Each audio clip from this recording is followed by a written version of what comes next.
Well, this is not good for real estate. In fact, it's not good for the general economy. It's kind of showing us what's happening. Let's talk about it. I have a bunch of articles here all showing the same type of data, and it's all been released in the last week talking about home equity lines of credit. By the way, my name is Maciek Zaremba. I'm a real estate agent in Sarasota, Florida. I've been an agent for a long time. If you have any questions about that, just check out my socials and drop me some comments and drop me a question or whatever. So let's talk about this. Here's what's really happening with home equity lines of credit. First thing is, if you don't know what that is, a home equity line of credit is basically where you get a loan from the bank for the equity in your home. So if you bought a house for $200,000 years ago and value has gone up to $400,000, you can pull a loan without changing your first mortgage. And it's just an additional loan, and it's a revolving credit is kind of how it's treated.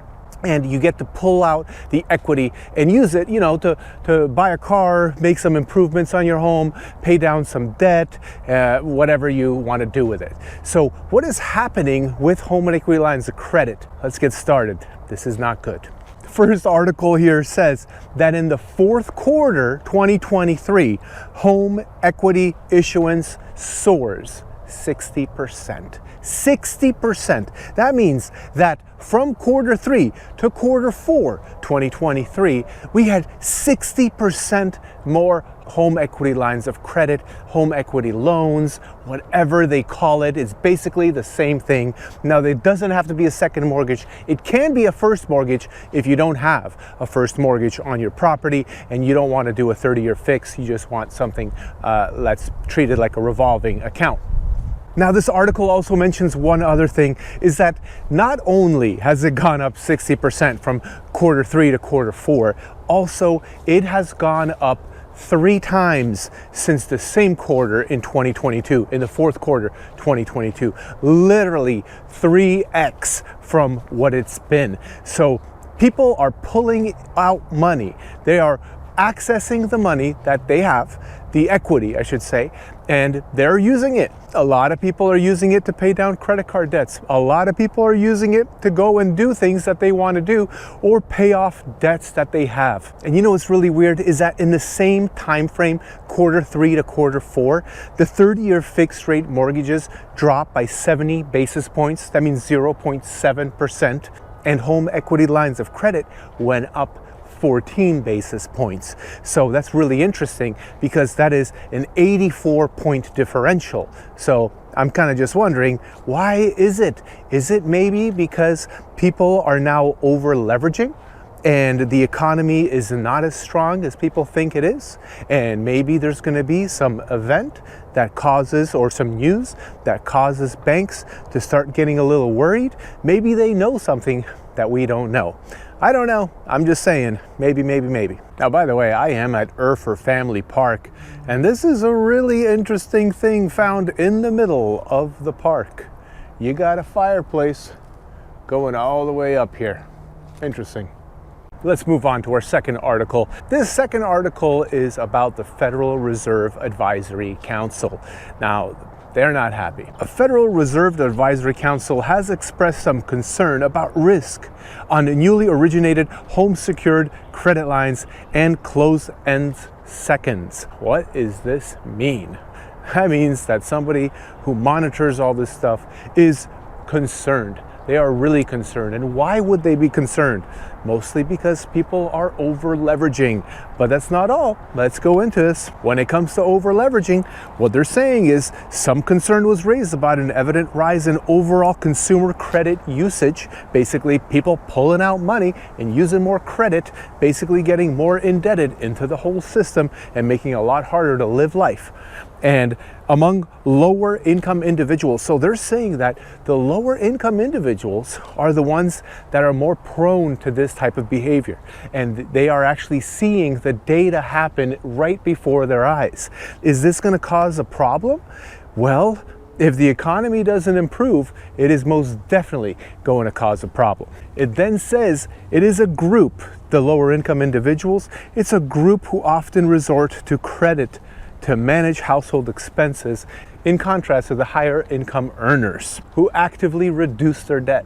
Now, one more thing they mention in this article is that the shift from first mortgage refinances, that's just taking your mortgage, refinancing, cash out, you're done, 30-year fixed. The shift from that to home equity originations has some depository institution executives on edge. That means they're not happy with what they're seeing happening.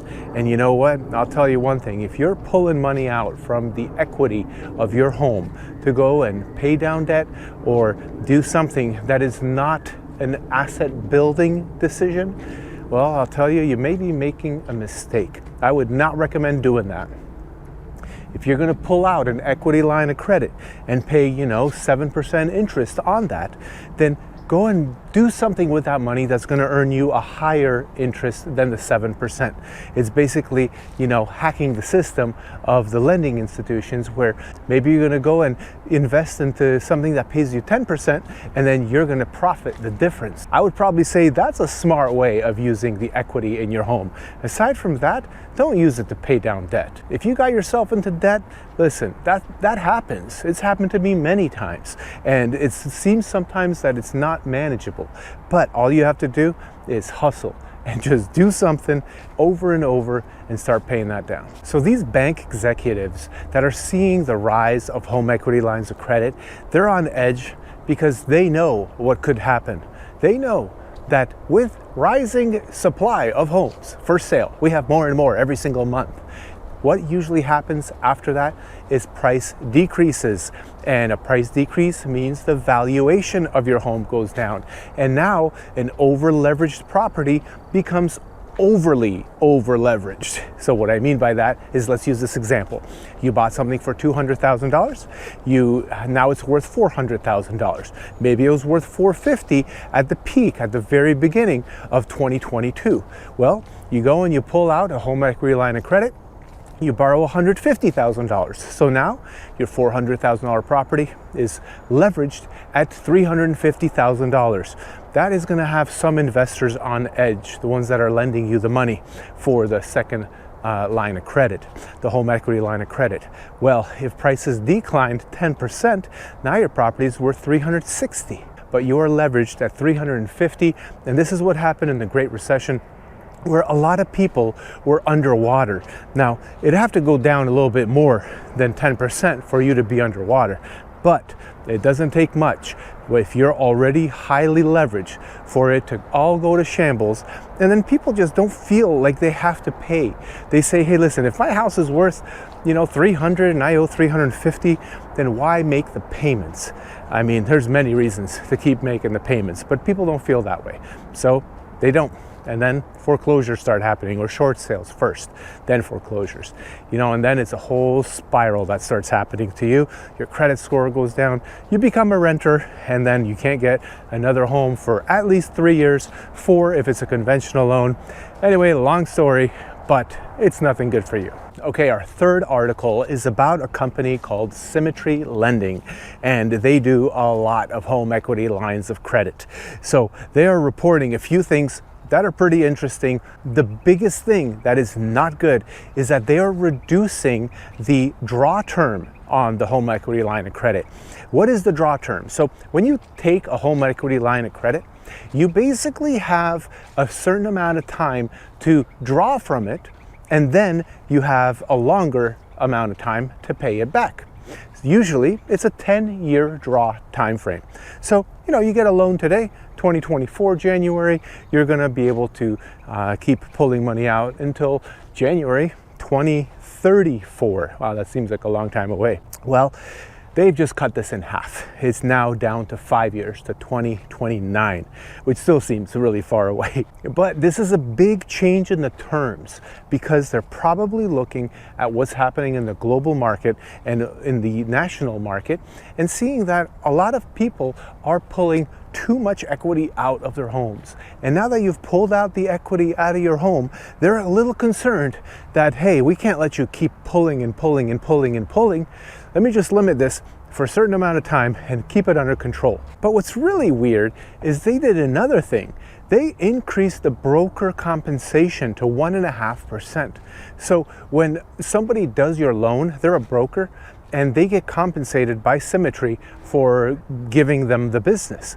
And now it's up to 1.5%. That's a lot. That's 150 basis points. And if you're a lender out there, you probably know that getting compensated 150 basis points on a loan origination is quite a lot. Not that many lenders do that. Most lenders out there are between 100 and 130 basis points. So here you get a really big bonus and you get paid more as a mortgage lender. And all you have to do is start pushing the product of home equity lines of credit, which I do not recommend, but maybe lenders will start doing this because they're gonna get paid more. I mean, that's the bottom line. They need to make a living too, you know? And Symmetry is a huge company. They have originated over 50,000 home equity lines of credit. 50,000 for $7.2 billion. That is unbelievable. And what's crazy is that they actually service their own business. So when they underwrite a home equity line of credit, they will service it. And currently they have over $4 billion under servicing. So it's quite a huge company. They do a lot of market research. They know what they're talking about, and they're a little concerned. Okay, our last article talks about commercial banks. These are the big banks, you know. They accept deposits. You know, they're like Bank of America and Wells Fargo and all that, big commercial banks. Well, this last article is about them and what they're seeing. Also, not good news. One thing commercial banks did is they started trimming their home equity line of credit in their portfolio. So essentially, they had more home equity lines of credit as a percentage than they do now. They are trimming this back. Why would you do that? Why would you trim it back? Well, it's really to mitigate risk. They do write about 60% of all home equity lines of credit out there, and they are trimming back the portfolio that they're holding. You see, if you're a bank and a lot of your portfolio is held in home equity lines of credit, those are like the first lines of credit that get defaulted on. People tend to hold their, 3.5% interest on their primary mortgage, but if they're going to start defaulting, they're going to start defaulting on the one that changes the rate, the adjustable rate, because that's what home and equity lines of credit are, and that's what they do. They adjust the rates based on what's happening with our Fed fund rate. You know, from November to December, all the big commercial banks trimmed their holdings in these HELOC portfolios. And if they keep doing this month over month over month, this is an indication, it's like a leading indicator to me that shows me that something's up and there's a little uncertainty in issuing these loans and holding on to them in your books, because they don't want the whole market to start going down too fast for them to handle. And then next thing you know, too many defaults come in, and then their stocks go down because bad numbers get reported on their quarterly reports, and it's just a mess from there. But I think they're also trimming all of this because since August, every month, except for November and December, they have been increasing. So they had quite a few consecutive months of a lot of people pulling home equities out of their home and really leveraging what they already have with their assets. And in my opinion, it's over leveraging. It's not a great idea, so avoid it at all costs if you can. But if you're gonna lose your house, well, maybe there's an argument to be said for that. Hey, what questions do you have about home equity lines of credit? I'd be glad to help you. I can even do a little interview with a lender to help explain what are the pros and cons. Do you have any interest in that? Just let me know. All you have to do is drop a comment and I will get back to you.